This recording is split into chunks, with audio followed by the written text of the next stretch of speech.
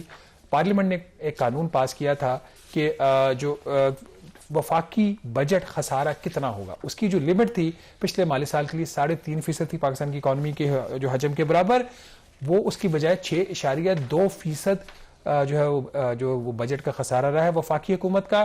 مجموعی طور پر وفاقی حکومت نے جو پارلیمنٹ نے لمٹ ڈسکرائب کی تھی اس سے 3100 ارب روپیہ اضافی خرچ کیا. تو پھر جو پر پرسن ڈیٹ ہے وہ تو بڑھنا ہی ہے. یہاں پہ چھوٹی سی بریک لیں گے اور بریک کے بعد واپس آئیں گے تو بات کریں گے 5G کے آکشن کی. کیا یہ آکشن کامیاب ہوگی, نہیں ہوگی, پاکستان کو کیا فائدہ ہوگا, بات کریں گے چھوٹی سی بریک کے بعد.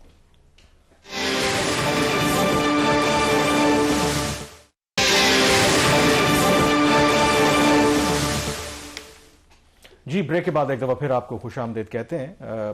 آج کل آپ کو پتا ہے کہ ڈیجیٹل ورلڈ ہے, انٹرنیٹ ہم سب استعمال کرتے ہیں, آپ کو موبائل ہو, ڈیوائس ہو, تو انٹرنیٹ کی سپیڈ سے لوگوں کو اکثر اب گلہ شکوہ بھی رہتا ہے. لیکن ہو سکتا ہے کہ یہ جو عوام کا گلہ ہے وہ دور ہو جائے, کیونکہ حکومت نے اب فیصلہ کیا ہے کہ 5G جو ہے وہ پاکستان میں ہم نے لانا ہے, اور اس کی جو نیلامی ہے وہ اگلے مہینے یعنی کہ 10 مارچ کو ہونے جا رہی ہے. تو اس کی حوالے سے ہی ہم نے بات کرنی ہے. اور شہباز, آئی تھنک اب جو انٹرنیٹ کا جو استعمال ہے یا جو 5G اسپیکٹرم ہے, اٹ از ناٹ جسٹ کوئی انٹرنیٹ نہیں ہے, بلکہ یہ تو دنیا جب آپ ڈیجیٹل اکانومی کی بات کر رہے ہیں یہ آپ کے لیے لازم و ملزوم ہے. کیونکہ جب تک آپ کی انٹرنیٹ کی سپیڈ ٹھیک نہیں ہوگی, جو دنیا جس طریقے سے ہم اب جا رہی ہے, تو it's quite I think significant step. بہت سے لوگوں کا خیال ہے تو یہ پہلے آ جانا چاہیے تھا, تھوڑا سا لیٹ. کامران, مائنڈ سیٹ کی بات ہے. ہماری جو بیوروکریسی ہے وہ آج بھی ڈیجیٹل سروسز کو جو ہے نا وہ ایک لگژری سمجھتے ہیں. یہی وجہ ہے کہ آپ کو یہ جو جتنے بھی اسمارٹ فونز ہیں اس کے اوپر جو ٹیکسز ہیں, مطلب 25% GST, FED اس کے اوپر لگائی ہوئی ہے. اس کے علاوہ اور بہت ساری موبائل لیویز لگائی ہوئی ہیں جسٹ ٹو ڈسکریج اٹ. تو وہ مائنڈ سیٹ آج بھی ہمارا وہ 20th سینچری والا ہے. بات ہم کرتے ہیں 21st سینچری کی. Prime minister cash less economy کی بات کرتے ہیں. ان کا بہت زیادہ فوکس ہے ڈیجیٹل جو ہے digitisation of the economy, because that is probably the only solution to the informal economy in Pakistan. But اس کے اندر ifs اینڈ بٹس جو ہے وہ بہت زیادہ ہے. 5G کی بات بہت ہوتی ہے, نیو ٹیکنالوجی ہے, ہمیں بھی اس کے بارے میں زیادہ پتہ نہیں ہے. تو میرا خیال یہی تھا کہ آج اسی وجہ سے ہم کوشش کرتے ہیں کہ تھوڑا سا خود بھی ایجوکیٹ ہوتے ہیں اور ناظرین کو بھی ایجوکیٹ کرتے ہیں. ہمیں جوائن کیا ہے آج اسٹوڈیو میں ظہیر مہدی صاحب ہے, گروپ چیف ہیں کارپوریٹ اینڈ ریگولیٹری افیئرز کے جیز ورلڈ کے. ویلکم ٹو دا شو. جو 10 مارچ کو جو آکشن ہونے جا رہی ہے, اس سے عوام کو, گورنمنٹ کو اور ٹیلی کام سیکٹر کو کیا ایکسپیکٹ کرنا چاہیے؟ What are the benefits and what is the cost for this action? Okay, thank you اپنا شہباز صاحب اینڈ کامران صاحب. I think there is lot of excitement.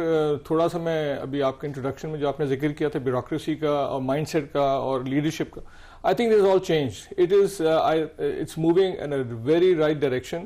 There is lot of excitement, اور ایکسائٹمنٹ صرف میری کمپنی میں نہیں, across the telecom industry, across the regulator also. تو بہت اس میں ایکسائٹمنٹ ہے. لاسٹ آپشن تو آپ نے دیکھ ہی لیا تھا, 2021 میں ہوا تھا. Was not I would say not a successful one. تو آپ اس دفعہ کی آکشن کی پرائسنگ آپ نے دیکھی ہوگی. This shows the mindset کہ it's not a short lived target کہ جی ہم نے ابھی پیسے لے کر گیٹ اٹ اوور وتھ. اس سے آپ کو مائنڈ سیٹ کا پتہ لگتا ہے کہ they want it to spread. جو کیش لیس اکانومی کی ہم باتیں کرتے ہیں, that's one side, but it's much beyond cashless. It is the true sense, the digital. جیسے اگر میں سر بیسک کویشچن پہ آپ کو لیا, 5G لانچ ہو جاتا ہے, 10 مارچ کو آکشن ہو جاتی ہے, اس کو لانچنگ میں کتنا ٹائم لگے گا؟ کیونکہ ابھی بات یہ ہو رہی ہے کہ صرف بڑے جو کیپٹل سٹیز ہیں, پروونشل اور فیڈرل, وہاں پہ لانچ ہوگا.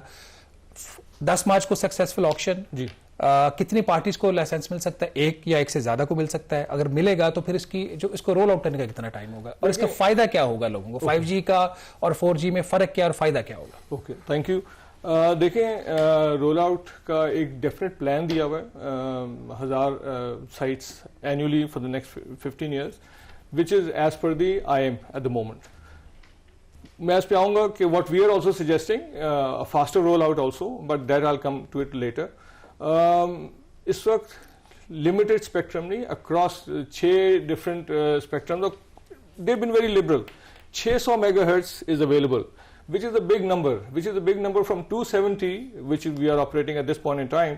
اس سے 600 ایڈیشنل آپ سوچیں 870 پہ ہم پہنچ جائیں گے, which is in the region also. We are comfortable. Coming to your point on the service, the quality. لیکن جی ہر جگہ ایک ایگزامپل دی جاتی ہے, وہ ہائی وے کی دی جاتی ہے کہ ہائی وے پہ گاڑیاں جا رہی ہیں, بہت کریمپڈ ہے. اب now with your 5G, it's a 6-lane highway now, so it's going to be very comfortable, fast, speed. اور تھوڑی ایک چیز میں ایڈ کرنا چاہتا ہوں, let's not talk of telecom service. It is much beyond. We are being unfair to 5G technology. We are being unfair کہ ہم صرف ٹیلی کام سروس کو ہی ایک دم فوکس کرتے ہیں. وہ تو ہوئے گی ڈیفینیٹلی, اس میں تو دیر از نو ٹو ویز اباؤٹ. عوام will benefit, everybody. Streaming کی ہم بات کرتے ہیں, وہ سب ویڈیوز, وہ سب بہت اسپیڈ ہو جائے گی. That's, but it's much beyond that. It is much beyond. When I say it is beyond, it means industrial use, technology. جو ہم ایکسپورٹ کی ساری باتیں کرتے ہیں, this is going to be the base of your future export. I think this shows the mindset of the government, which I am very grateful to them. I think it's well done. Kudos to them. اور PM صاحب بھی اس میں ہر 2 ہفتے میں ایک meeting بلاتے ہیں. ایک اور تھوڑا مجھے اس لیے نالج بھی ہے کہ ہمارے CEO is also part of that committee. Every 2 weeks he is called to that meeting to discuss the progress, where we are going on the cashless side, on the digital side. So I think government is on the right path and we are doing well. Okay, ظاہر صاحب یہاں پہ ایک چھوٹا سا break لیں گے اور بریک کے بعد ہماری ڈسکشن جو ہے وہ جاری رہے گی. So stay with us. Thank you.